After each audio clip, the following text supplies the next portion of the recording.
Okay, my turn. Got Raekwon and Only Built for Cuban Links. In the opening montage, you heard knuckleheads, and now you're going to hear guillotine swords in parentheses. Poisonous paragraph, smash your phonograph in half and be the inspector jack on the warpath. First class, leaving mics with a cast, causing ruckus like the aftermath when guns blast. Run fast, here comes the verbal assaulter. Rhymes running wild like a child in a walker. I scored from the inner slums abroad, and my thoughts are ready to sharp. I slice the mic from the cord. Okay, Matt, what are the stats on this one? Only Built for Cuban Links by Raekwon comes in at number 159 in the 1990s on Best Ever Albums, number 14 in 1995, number 866 of all time. It is Raekwon's highest rated album on Best Ever Albums. One of two records tonight to make Rolling Stone's list, coming in at number 219. And Raekwon is ranked number 733 of overall artist rankings on Best Ever Albums. All right, this album came out August 1st, 1995. It's the debut solo album of Raekwon, spinning out of Wu-Tang Clan and Enter the 36 Chambers. He was born Corey Woods in 1970 in Brooklyn, New York. Previous albums he's appeared on, besides Enter the 36 Chambers. Well, let me put it to you guys as a fun little test. What other albums has he appeared on that we've talked about? The Raekwon? Yeah. Mm-hmm. Takal. Yes, correct. The initial Wu-Tang album, Yep. Enter the 36 Chambers. Liquid Swords. Ding. Yep. Mm-hmm. And there's one more. Do we do any other Wu-Tang records? No, it's Nas? gosh. No. Close. Yeah, it's gosh, I remember this. Is it the AZ?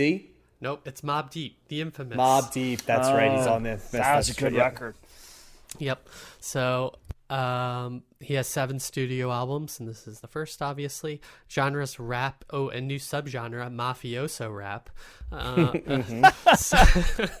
Similar artists outside of Wu-Tang. Starting like a 12-year career where every other hip hop video had some sort of like mob theme. Yep. This is really like the Scarface kind of embodiment in a lot of ways too. Similar artists would be like Clips, Capone and Noriega, Exhibit, AZ also. Some fun facts. He attributes his name to the 5% Nation when he was a young kid. It didn't elaborate on that quote. I don't know what that, I guess, maybe he was hanging around 5%ers when he was younger.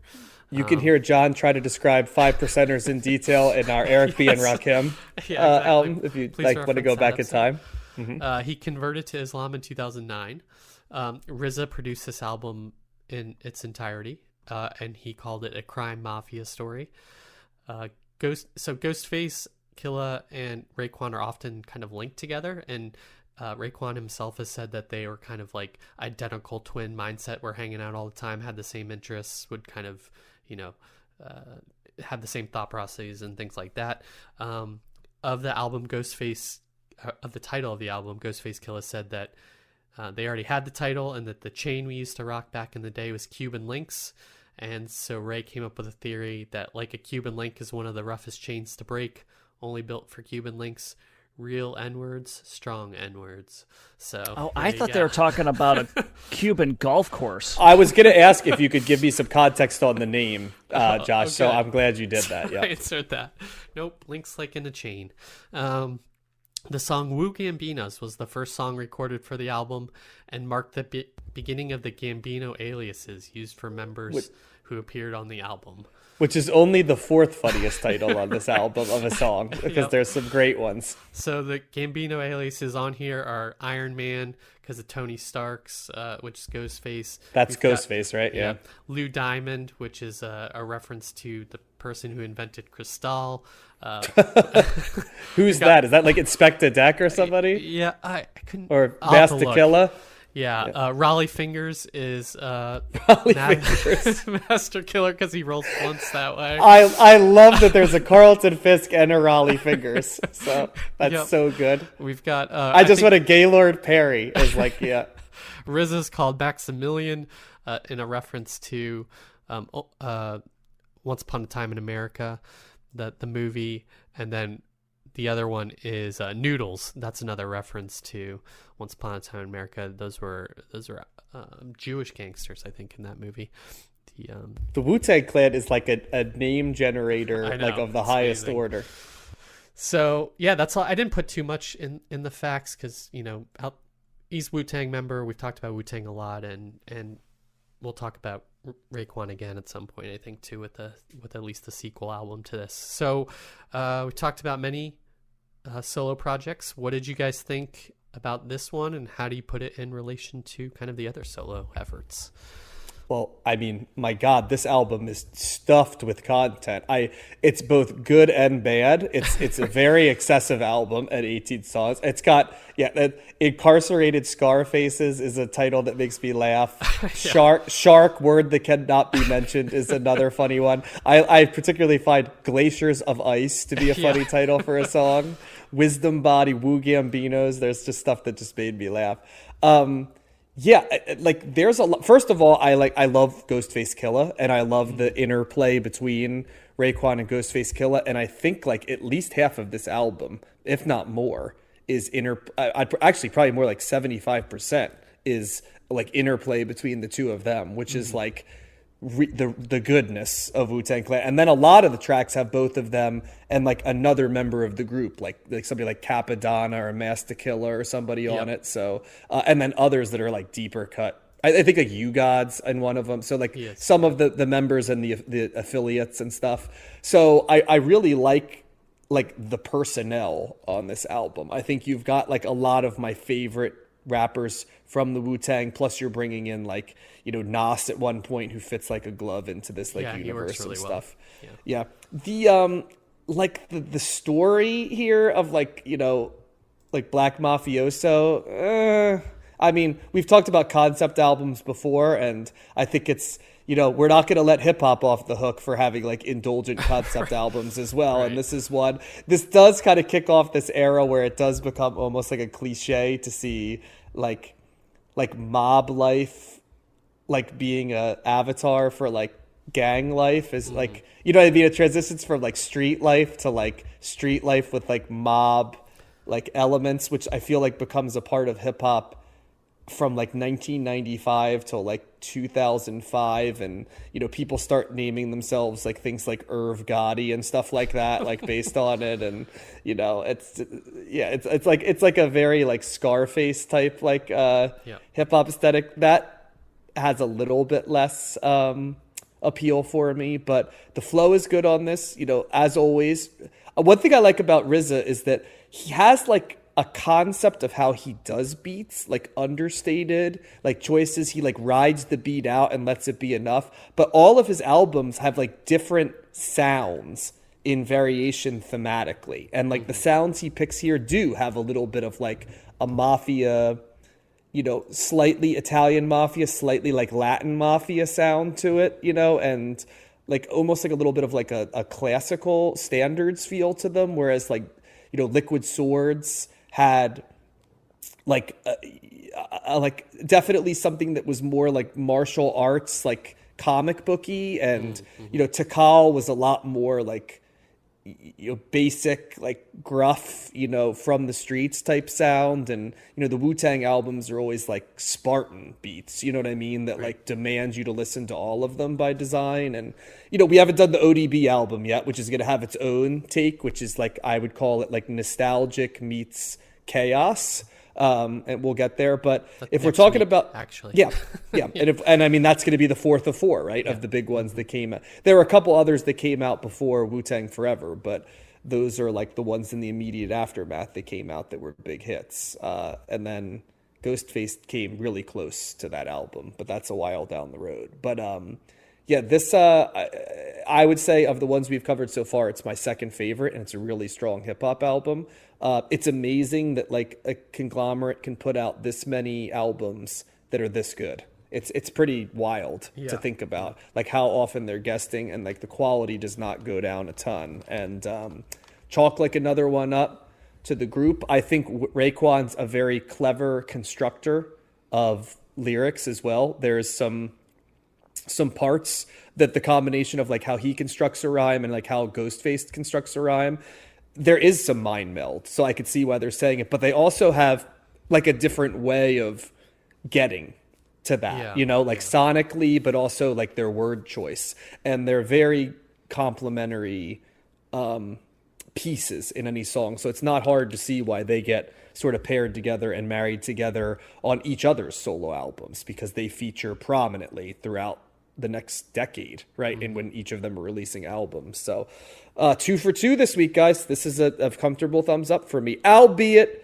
probably 15 to 20 minutes too long as an album. I would have liked this a little bit better as a 50-minute album than an hour and 15-minute album. Right.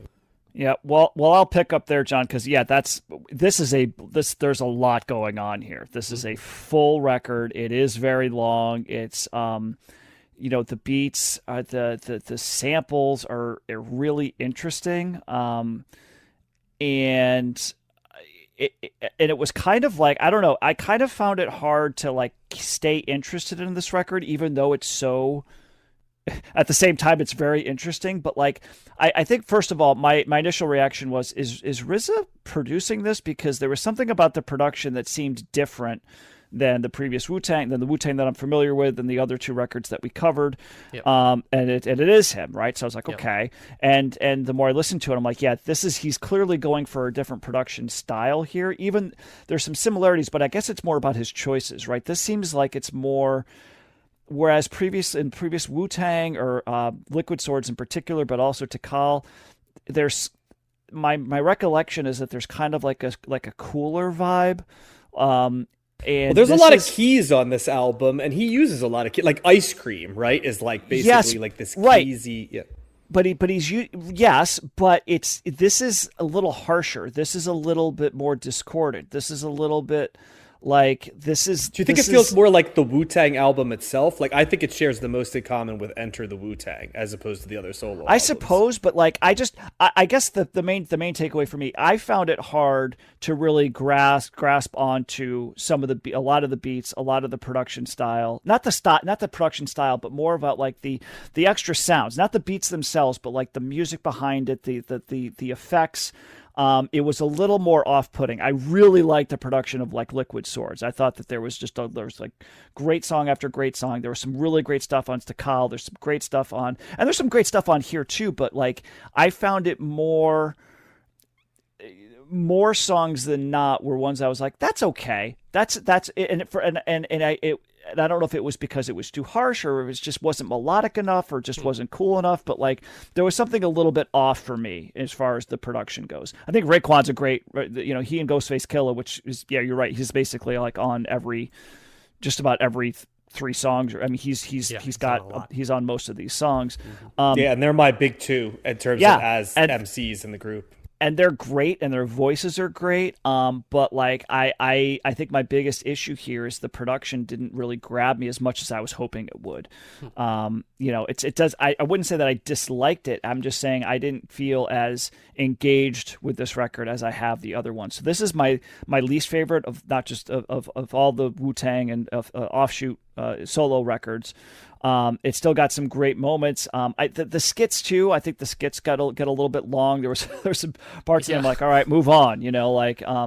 So I wasn't as big of a fan of that. But it's I guess I'm a little disappointed. I still think it's good, but I was really kind of riding the Wu-Tang wave. I'm like, oh yes, let's Raekwon. I'm going to get into his record, and it left me feeling a little flat. And I think that was mostly because I wasn't feeling some of the production choices that RZA was doing.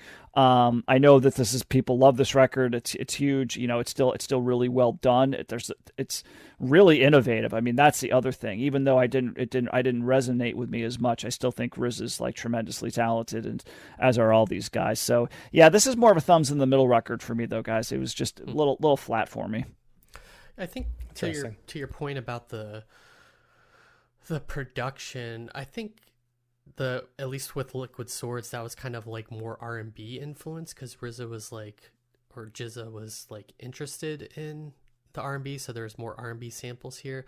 I hear what you're saying. I found myself very interested in the beats on this one. Something like Verbal Intercourse, where like the verb, like the chorus has a line delivery that like gets cut off or like trails off in like a really weird way, and it like kept me on edge. And I was like, do I like this? Do I not like this? I couldn't figure it out. That's the song that also has Nas on it, which, like you said, he works really well with these guys. I really like the samples on this. I think that's always kind of what I go to first, even ahead of the rapping, with Wu-Tang albums and solo albums. That's why I picked the ones that I did for the songs too. Primarily, I like those beats a lot. I feel like as usual too, when they bring people in, like Inspector Deck has a really great verse on Guillotine Swords, and the Master Killer too on Glaciers of Ice. I really like that as well. Method Man makes an appearance. Shouldn't count him out too on later songs. I feel like Ice Cream, I'm a little mixed on that song, although I think it's like the most popular. But I'm with you guys. This is a very ambitious record. Basically like every song at the beginning has kind of like a verbal like narrative or interlude to like set up kind of the overall arching narrative of the crime epic. And I agree with you. I think your mileage may vary on whether or not you like it. I found they went on a little bit too long, and I was eager to get to the music by the time they got there. But I see what they're going for. I think it's an interesting attempt to do that. And it seems like kind of the natural evolution of where rap is going. But yeah, I think there's a lot of songs on here, 17 plus like a bonus track essentially. And I think at least the first half is really great, but I think there's great songs throughout on the back half as well. It's just hard to they kind of mix together in my head, different parts of them. And I just think I like the energy too of Raekwon. I have to explain how RZA explains his production in a second on this, by the way. After it's because it's just a fantastic quote I found. But yeah, this is a thumbs up for me. I don't think it's any higher than some of the other Wu-Tang solo efforts we've talked about, but I enjoyed it. Like all Wu-Tang, I enjoy all the Wu, so thumbs up.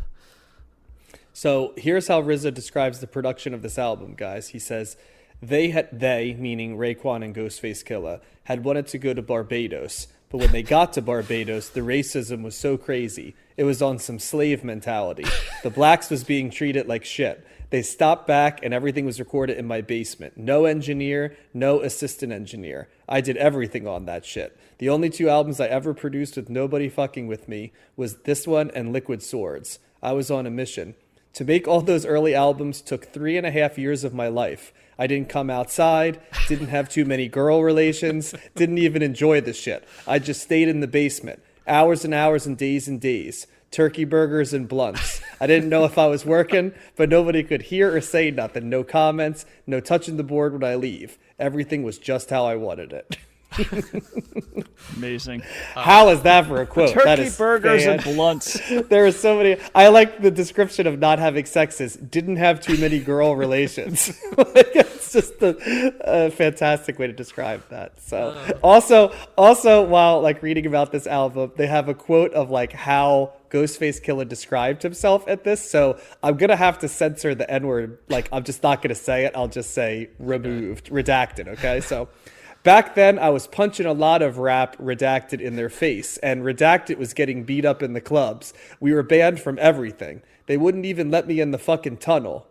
Redacted was scared to death when I was out there wildin'. I was fucking Redacted up, robbing Redacted, fucking a lot of bitches, just doing dumb shit. That was how he described his mentality for this album. I don't understand RZA's point about them going to Barbados and the racism. How does that I don't know. I guess they were super racist white people in Barbados as opposed to just normal. So yeah. Interesting. Amazing. Anyway, I just had to share those quotes because Nice. Also, by the way, Inspector Deck was Raleigh Fingers, Yeah. and he was called that because of the way he rolled blunts. Right. Right. Good stuff.